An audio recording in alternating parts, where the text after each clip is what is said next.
ఇంతమందిని చదువుకున్న వాళ్ళను మేధావులను ఆలోచన పరులు ఒక దగ్గర జమేసి నేను మీటింగ్ పెట్టడం కూడా అసాధ్యం.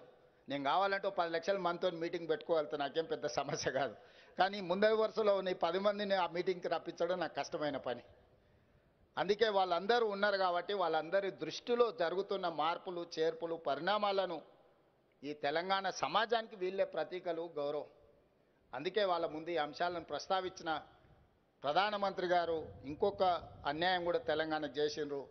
మేము పద్మభూషణ్ పద్మశ్రీ అవార్డుల కోసం కూడా తెలంగాణ సమాజానికి ప్రతీకలైన గద్దర్ గారి పేరు, చుక్కా రామయ్య గారి పేరు, అందశ్రీ పేరు, గోరెట వెంకన్న పేరు, జయతీర్ తిరుమలరావు గారి పేర్లు వీటన్నిటినీ రాష్ట్ర ప్రభుత్వం నుంచి మేము ప్రతిపాదన ఇచ్చినాం. కానీ ఏ ఒక్క పేరు కూడా కేంద్ర ప్రభుత్వం పరిగణలోకి తీసుకోలేదు. ఇది మాకు కొంచెం బాధ కలిగించింది. మిత్రుడు మందకృష్ణ మాదిగకి ఇచ్చినందుకు మనస్ఫూర్తిగా నేను అభినందిస్తున్నా.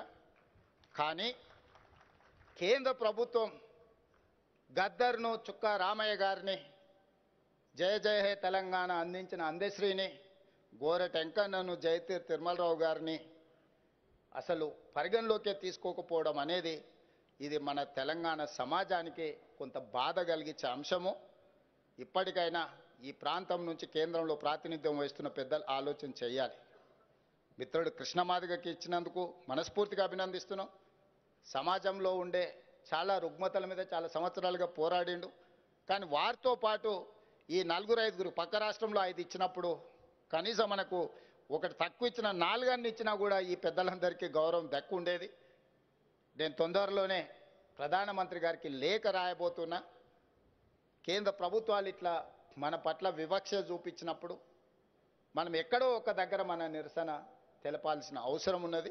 ఆ నిరసన ప్రజాస్వామ్యయుతంగా ఉండాలని నేను బలంగా నమ్ముతున్నా. ఈ వేదిక మీద నుంచి మా అసంతృప్తిని కేంద్ర ప్రభుత్వానికి తెలియజేస్తున్నాం. తప్పకుండా కేంద్ర ప్రభుత్వానికి ఈ అంశాల మీద రాష్ట్ర ప్రభుత్వం లేఖ రాస్తుంది. అదేవిధంగా మిత్రుడు గంటా చక్రపాణి గారు అన్ని కాలేజీలల్లో ఫీ రియంబర్స్మెంట్ మీరు అమలు చేస్తారు,